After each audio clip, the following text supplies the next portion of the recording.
Seja bem-vinda, seja bem-vindo ao programa Síndico Além da Gestão. Aqui nós discutimos estratégias na sua jornada para você se tornar um síndico indispensável. Eu sou Tatiana Ribeiro. Eu sou o Johnson Rieira. E o tema de hoje é Dicionário de Engenheirês para Síndico, parte 3. É isso aí, a gente fez 2 partes já e a gente sabe que ficou faltando muita palavra e com certeza ainda vão faltar outras, mas a gente vai seguir. Só que antes disso, a gente precisa, claro, comentar o que vocês estão vendo aqui, que é um cenário diferente, é uma situação bem atípica. A gente já gravou algum conteúdo aonde a gente está hoje, né? Mas hoje por uma situação específica, né? Eu não sei e a gente não sabe quando é que vocês vão assistir esse vídeo, mas a gente está passando pela Covid-19. Isso.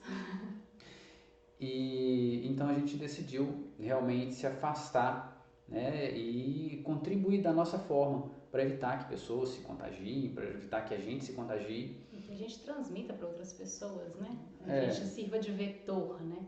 Exato. A gente não está contaminado, mas enfim, a gente sabe que a orientação é que as pessoas fiquem em reclusão, fiquem nas suas casas e a gente decidiu realmente se retirar, né, da região urbana para ter mais tranquilidade e mais garantia, né, para todo mundo. E aqui a gente tem pouco acesso à internet, é uma desvantagem do local, mas aqui a gente está bem protegido de qualquer vírus por aqui. E por isso, exatamente por isso, porque a gente está longe de internet, a gente tem pouco acesso, que a gente não sabe exatamente que dia você vai estar assistindo esse vídeo. Quando é que a gente vai conseguir subir esse vídeo? Exatamente, porque aqui a gente consegue subir os vídeos curtinhos. Bom, mas enfim, só para terminar essa parte, e principalmente para cuidar das pessoas idosas, né? Os pais da Tati estão aqui com a gente e a gente está segurando eles aqui da melhor forma possível, então façam isso. Segurem os seus idosos dentro de casa o máximo que vocês puderem, eles são a parte mais vulnerável, né? Enfim, vamos levar, né, essa temporada da melhor forma possível, aproveitar esse tempo para a gente ampliar nossos conhecimentos, aproveitar para a gente estudar um pouco mais, para a gente sair da caixa e aprender coisas que normalmente dentro do que a gente faz no dia a dia a gente não absorveria. Exato. Esse tipo de informação.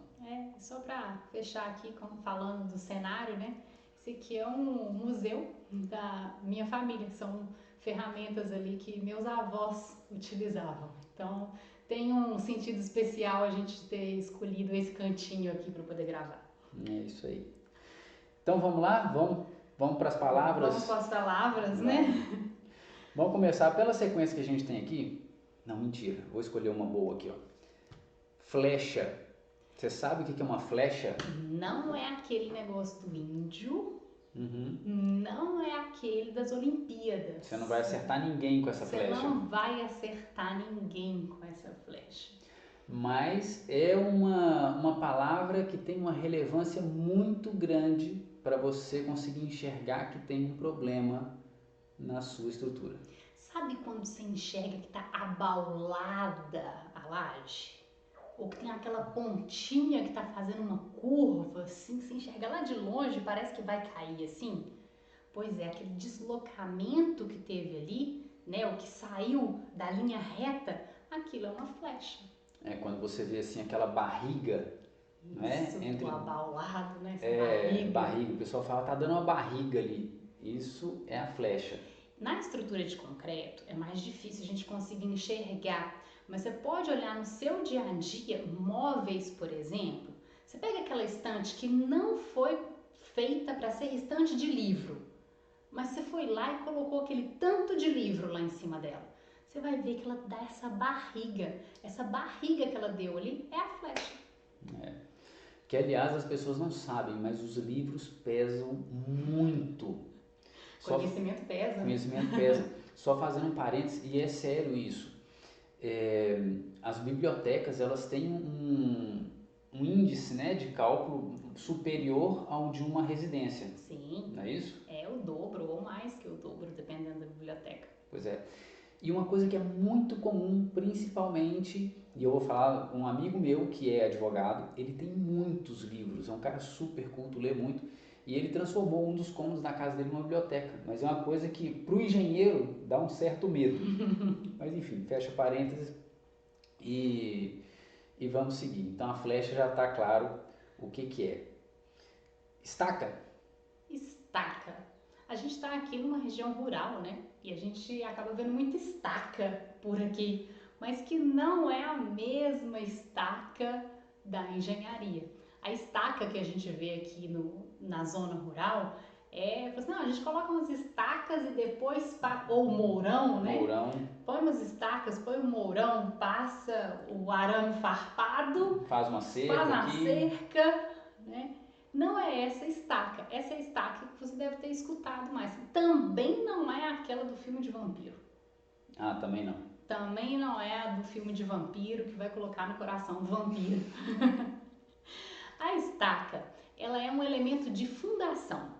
Todos os elementos de fundação são aqueles que ficam abaixo da terra, dentro da terra.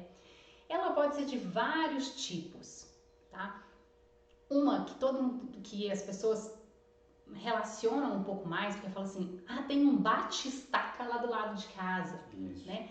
Essas são as estacas cravadas, que tem um equipamento que coloca a estaca, ela sim se parece com esse mourão da cerca, ela parece sim, é um elemento, né, vertical, normalmente circular, tem alguns que são de outros formatos, mas o mais comum é o circular, e que vem um equipamento para poder bater. É uma fundação que a gente chama de fundação profunda, que ela vai bem lá para o fundo do terreno. E não é feito normalmente estaca em casa, em prédio de baixa altura. É mais raro ter, a não ser que o solo tenha uma condição muito ruim. E aí sim utiliza uma fundação mais profunda. Uhum. E nesse caso que a Tatiana citou, né, do bate-estaca, é quando esse tipo de fundação pode gerar um problema nas estruturas que já estão construídas, né? E daí a importância de você fazer aí, se caso tenha perto de você esse tipo de fundação sendo executada, você fazer um laudo, né, uma inspeção prévia na sua estrutura para verificar o antes e o depois desse tipo de aplicação, né, de execução. Porque se gera algum problema na sua estrutura, a pessoa que está executando, ela tem que se responsabilizar. Mas desde que você tenha conversado, tenha feito um antes e um depois, né, para poder identificar os problemas. Porque não adianta vir com o depois, né, depois que já executaram toda a fundação, e virar e falar assim, tem uma fissura que não existia e que apareceu aqui no meu edifício. Se a pessoa não tem, né, a empresa não tem o que era antes, ela não sabe a sua palavra contra a palavra dela. Porque ela vai virar e falar assim, não, cadê a prova de que não existia essa fissura antes? Cadê a prova de que foi a cravação da estaca que causou isso e não outro fator, que não é uma fissura antiga, tá? Então, quando começar a obra, você já entra em contato com a construtora que estiver ao lado, já sabendo do que acontece, do que pode acontecer, dos seus direitos, entrar em contato com eles. Falar assim, olha, vocês estão fazendo cravação em estaca, eu sei que isso pode dar algum problema, eu queria um laudo de vistoria cautelar do edifício, pra gente ver depois que se tiver algum problema, eu tenho certeza que vocês vão consertar. Isso que a gente está comentando aqui é um pouco fora do propósito desse conteúdo, né, que é o dicionário, mas eu acho extremamente relevante a gente comentar que, em geral, as empresas sérias, elas mesmas já se preocupam em bater na sua porta, explicar, se apresentar e falar, olha, vamos fazer um laudo de vistoria cautelar e tal, porque eles também passam por um outro lado, né, onde as pessoas se aproveitam da situação para querer arrumar, né, todos os problemas que não tem nada a ver com a estrutura, né? Enfim, então é só para a gente deixar isso aí registrado. Então agora eu faço uma palavra, então. Armadura. Armadura. A armadura, na verdade, a gente comentou bastante já, né? A gente está falando principalmente de uma estrutura de concreto armado, né? E a parte da armadura é a armação, é a ferragem, é o aço que está dentro da estrutura, né? E a gente está falando principalmente dos elementos estruturais. Então, lajes, vigas, pilares, e que são os principais causadores dos problemas de corrosão, de desplacamento, que a gente já comentou nos outros vídeos. Então, se você ainda não sabe o que é, volta lá nos dicionários, parte 1 e 2. Isso, porque vai ver que tem corrosão por lá. Tem muita coisa relacionada com a armadura, né? E a parte metálica. É basicamente isso. Essa é mais... É a barra de aço que tem lá dentro. É isso aí. Eu queria colocar um aqui, que já que a gente falou da flecha, eu queria colocar a viga. A viga. Que em princípio é um elemento, para nós, engenheiros, a gente relaciona de forma muito simples, né? A flecha, não sei se normalmente ou sempre, só acontece na viga. E na laje, né? Na laje. Então ficou faltando. Nos elementos que sofrem flexão. Isso. Então a viga, quando ela sofre essa flecha, só fazendo essa correlação, você vai observar, tem uma tendência a que você possa observar fissuras, que a gente também já comentou. O que são fissuras? O que são fissuras. E é importante, e a gente comentou isso acho que no primeiro vídeo, que como é que as coisas aqui estão interrelacionadas, né? A gente falando de uma puxa a outra. E vale a pena a gente entender toda essa união, porque a hora que você tiver que conversar, explicar melhor para os condôminos ou conversar com o engenheiro, né, você sabe, está bem informado, sabe do que está acontecendo. Então, quando a viga ou a laje, quando ela sofre a flexão, sofre a flecha, ela tende a aparecer umas fissuras bem na parte mais baixa. E fissuras verticais, no caso da viga, né? Porque a viga, ela é aquele elemento horizontal. Sempre que possível, busca-se, né, ter vigas exatamente debaixo das paredes.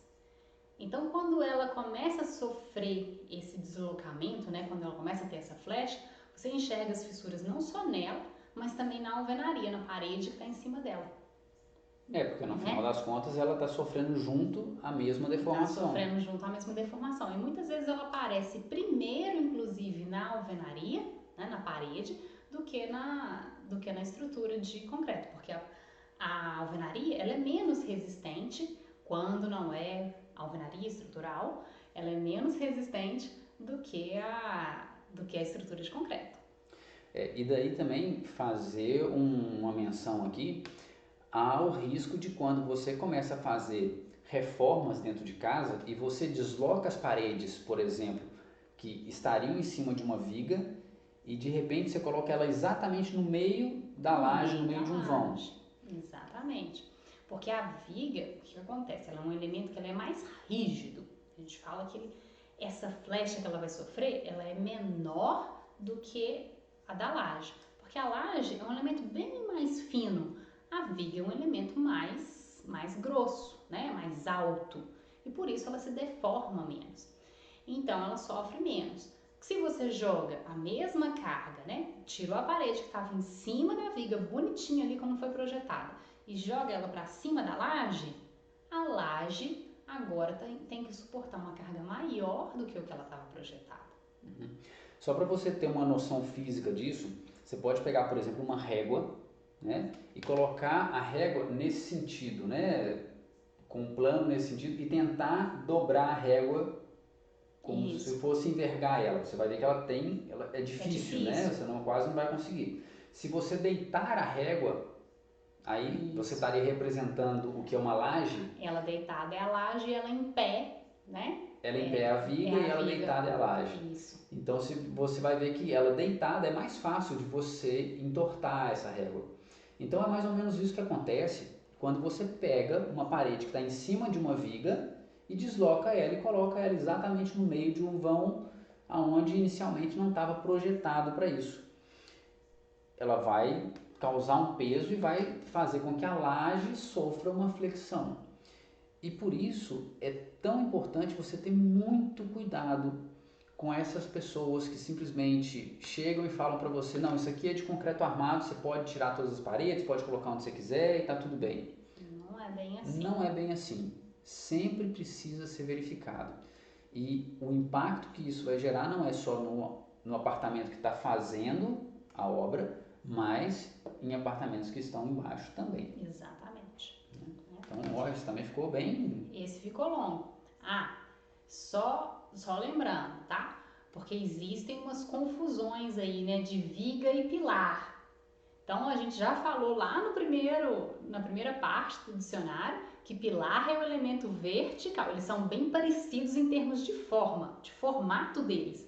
Mas o pilar é o vertical e a viga é o horizontal. Não tem viga vertical nem pilar horizontal. Combinado?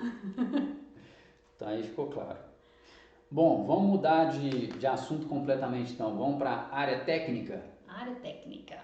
Todo mundo tem uma área técnica no edifício? Nem todos, né? Nem todos os edifícios têm uma área técnica. Muitas vezes, a maioria dos edifícios que tem área técnica é lá a última laje é uma área técnica, né? O que a gente chama de laje de cobertura, que vocês já ouviram, acho que no parte 2, se não me engano. Então, a área técnica é onde tem quando tem sistema de aquecimento solar, por exemplo, tem a placa do aquecimento solar, tem os boilers, tem antenas. Isso é uma área técnica. Equipamentos em geral. Equipamentos em geral. Essa é a área técnica. E a laje, ela é projetada para isso, tá? Inclusive a laje da casa de máquinas do elevador também faz parte dessa área técnica. Mas tem muitos edifícios que também têm área técnica dentro dos próprios apartamentos. E cada vez mais, né? E cada vez mais. Aquela lajezinha que sai para fora para colocar o equipamento de ar-condicionado, por exemplo. Ou uma laje ali habilitada para ser colocado o gás, né? Para o gás ficar externo à edificação, não ficar dentro do apartamento. No caso dos edifícios que tem, né, o aquecimento a gás individualizado. Então, essa área ela é projetada especificamente para receber esse tipo de equipamento. Né? Provavelmente, muito provavelmente, se você pegar o manual do usuário, né, o manual do proprietário, vai estar especificando inclusive qual que é a carga máxima de peso que pode colocar ali. Quais são os equipamentos que podem ser colocados nessa área técnica. Está especificado o porquê que foi pensado aquilo ali, né? O principal é isso. E uma coisa que a gente pode relatar com relação a isso é que alguma vez a gente já viu pessoas que não queriam usar essa área técnica, não queriam colocar o equipamento ali, queriam colocar o equipamento dentro do apartamento, principalmente equipamento de gás. Sei lá, porque era mais fácil se apagasse ou se tivesse que mexer, fazer manutenção, não sei o que passou na cabeça dessas pessoas. Sim. Mas a verdade é que não se deve fazer isso. Se o seu apartamento tem uma área técnica específica para colocar equipamentos de gás, de ar-condicionado, do que seja, use a área técnica para o que ela está especificada. Ela já foi projetada pensando nisso, nisso. Inclusive, o Corpo de Bombeiros jamais aprovaria, tendo uma área técnica pensada para isso, que você colocasse seu equipamento de gás. Isso é, inclusive, denunciável por qualquer morador com relação a qualquer morador que esteja fazendo isso, porque isso gera um risco para o comunitário, certo? Certo. Então, proteção, né, questão de saúde pública aí também para os moradores. Então, tá joia. Vamos falar de coeficiente de segurança? Já que a gente falou de ter um botijão de gás, ter um aquecimento de gás dentro, a gente está relacionando isso com segurança, né? Existe na hora da gente fazer o projeto, na hora de projetar o edifício, existe um coeficiente de segurança.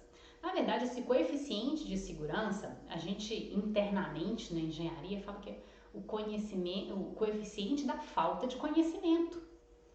Se a gente conhecesse exatamente tudo que vai acontecer com aquele edifício ao longo da vida dele, a gente não precisaria de coeficiente de segurança. Se a gente conhecesse exatamente como foi fabricado cada um dos materiais, componentes da estrutura, a gente não precisaria de coeficiente de segurança. Mas esse coeficiente de segurança, ele é um valor que a gente coloca a mais no cálculo, né? Para que o edifício, se acontecer alguma coisa fora do previsto, que ele se mantenha de pé. É para manter tudo realmente seguro, né? E esse coeficiente de segurança, em alguns casos, é um grande risco. Por quê? Eu vou me explicar bem o que eu quero dizer com isso. Como a Tatiana falou, ele não seria necessário se a gente tivesse conhecimento sobre controle e conhecimento sobre tudo. Seria assim uma precisão absoluta. E isso evidentemente que não existe, né? Uma vez que a gente sempre fala que as estruturas ainda são muito manuais, são feitas... A gente teria que ter controle inclusive de fatores como o vento, por exemplo. Mudanças, né? A gente sabe que a gente está sofrendo mudanças aí climáticas e tal, e ventos mudam velocidades deles em regiões que antes não ventava tanto e começa a ventar mais. Então a gente teria que ter o controle inclusive disso para não ter coeficiente de segurança. O que seria assim absolutamente impossível. Mas qual que é o grande risco quando as pessoas pensam ou enxergam, pessoas que que querem fazer alguma coisa nos seus apartamentos, alguma reforma, alguma coisa diferente? Quando elas falam assim quando elas descobrem que tem coeficiente de segurança ou que elas simplesmente escutam falar que tem coeficiente de segurança. Como tem coeficiente de segurança, então eu posso fazer isso aqui porque não vai cair por causa disso. Mas isso é um grande risco, porque o coeficiente de segurança, ele não é do apartamento, ele é da estrutura. E se todas as pessoas decidirem fazer alguma coisa estranha, uma reforma ou qualquer coisa esquisita no seu apartamento, porque tem coeficiente de segurança, esse prédio vai cair, literalmente, não tem conversa. Você vai alterando cada vez mais um parâmetro, comendo o coeficiente de segurança, e vai chegar uma hora que a estrutura vai aguentar. Ele não é igual parcela de área útil, que a de área comum, que é dividida igualmente proporcional à área de cada apartamento. Cada um tem sua parcela e pode usar. Não é. Isso é uma questão muito importante do síndico ter esse conhecimento e saber passar para os condôminos, porque é muito comum e certamente você vai escutar isso em algum momento. Mas eu posso fazer sim porque aqui tem coeficiente de segurança. Ninguém vai construir um prédio desse sem um coeficiente de segurança. Sim. Mas você não sabe o que aconteceu na época da construção. Você não sabe quais pessoas já moraram ali e já consumiram esse coeficiente de segurança de uma forma ou de outra, qual alteração que foi feita. Então, por isso que é tão importante, a gente fala tanto de você ter o histórico de tudo que foi realizado na sua estrutura, na estrutura que você controla, que você administra, que você saiba quais moradores já fizeram reforma, quais não, que tipo de reforma, ter tudo isso muito bem documentado. Porque uma estrutura ela não é descartável, ela está aí para durar a vida, né? Preferivelmente a vida de 3 gerações, né? E pode ser um grande problema, né? Se você quer deixar aí uma herança para o seu filho, em vez de deixar uma herança, você está deixando um problema, né? Para o seu e para o dos outros. Então, reforçar isso, que o coeficiente de segurança ele é da estrutura como um todo e não individualmente de cada um dos apartamentos. E aí a gente já pode linkar isso, né, se a gente quer manter a edificação por muito e muito tempo, a gente tem que fazer manutenções do jeito que a gente sempre falou aqui. E uma das coisas uma das manutenções, que são manutenções já corretivas que são feitas, é a recuperação estrutural. Quando já deu algum problema, já apareceu alguma fissura, já teve algum desplacamento, o que vai ser feito é uma recuperação estrutural. E aí entra também uma outra palavra, uma outra expressão que às vezes se confundem: a recuperação estrutural e o reforço estrutural. A recuperação é quando você tem normalmente pequenas falhas, mas que é possível voltar com uma pequena intervenção ao estado, entre aspas, original da estrutura. A estrutura dá conta ainda.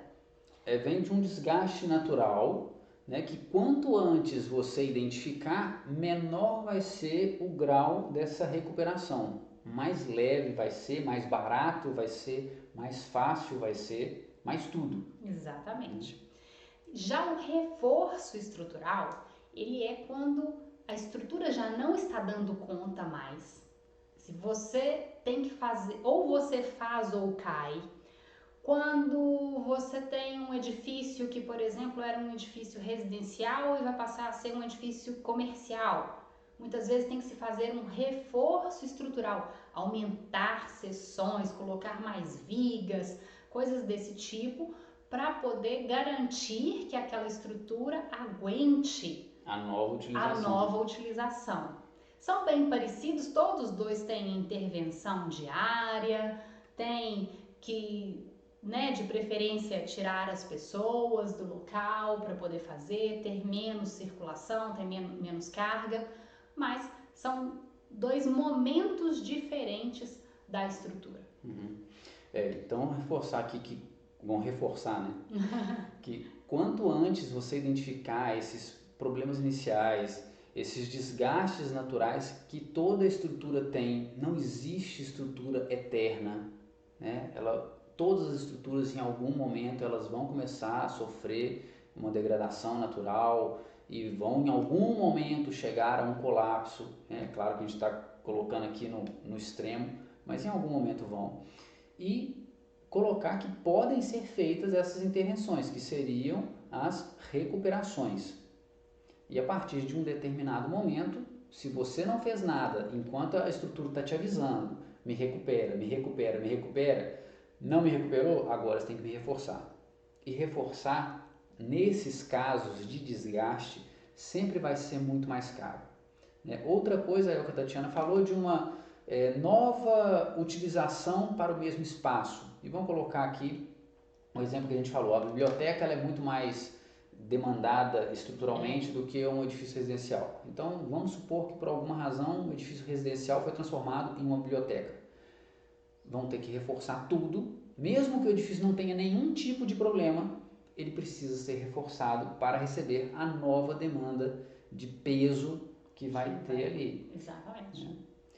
E isso existem vários sistemas para isso, mas não é o foco agora desse conteúdo.